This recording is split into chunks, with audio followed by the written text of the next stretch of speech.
Hi, I am Lisa Blake, and this is NursingU, the online YouTube community that shares information and gives support to nurses. Welcome, welcome, welcome. Come on in. We're going to talk today about what is a mentor. I'm glad you asked. A mentor, according to Merriam-Webster, is a trusted counselor, a guide, a tutor, a coach. And I think all of that encompasses what a mentor will do for you and what a mentor does. And I'm so passionate and I'm so convinced that I actually went and got a certification in mentoring. And I'll tell you a little bit more about that later. It's a national certification with Veterans Administration. But I would like to build a case for the mentorship and you having selecting a mentor. So what mentorship looks like in different areas of nursing, it could be different. So for example, if you're in the clinical setting, if you're a newer nurse, or if you want to transition maybe from one department to another, or maybe you want to transition away from the bedside like I've talked about in other videos. So please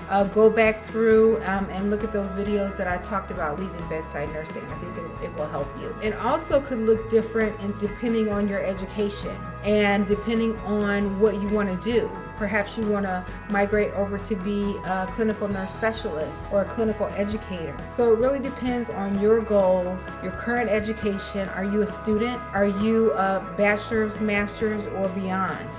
And are you looking to maybe transition to administration? Are you maybe looking to other areas of nursing? What are you planning on doing? And in some cases, depending on your goal, you may not even seek out a nurse as a mentor, depending on what you want to do, or depending on what you want to focus on. For example, you might say to me, Lisa, I really need help with communication. I'm horrible at conflict resolution. I run from it. I'm not really sure what to do when I'm confronted with bullying, or when I'm confronted with something, I just tend to get out of the situation. So a really good mentor, maybe I remember there was a mentor that I loved. Her name was Lori, and she was a lot like me. We were both sort of meeker and milder in temperament, but she was so successful in what she did, and she was so creative in how she interacted with people. Another great leader I had was Gail, and she knew how to ask really, really great questions and probe instead of trying to get you to where, her frame of thinking, trying to probe to ask really great questions like, tell me more about that. Or what was it about that situation that made you perceive it like that? Tell me more.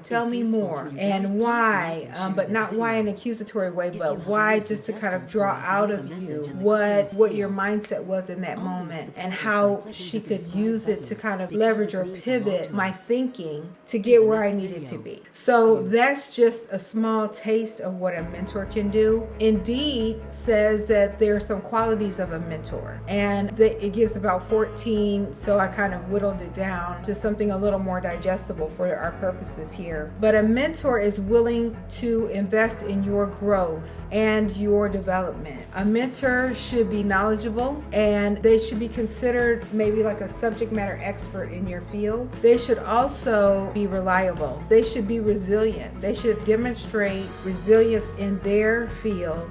Like, they shouldn't be someone who's been jumping from job to job to job to job. They should be someone who's had a relatively some longevity in their current position or within the company.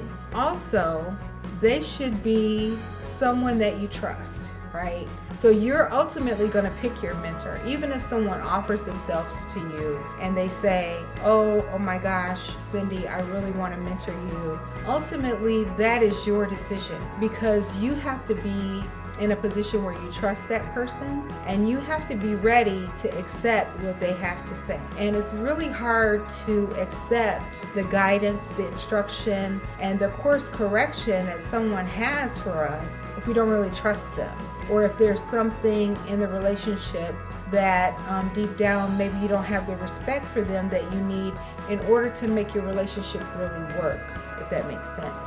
Also, you have to make sure that that person's goals for you align with your own. You know, if you don't want to go back to school and that person is really pushing you, that could be great in a scenario. But again, you have to have that trust there that creates the situation where you want to listen to them, or where you're accepting of their perspective, at least, on the situation. So I added a few more.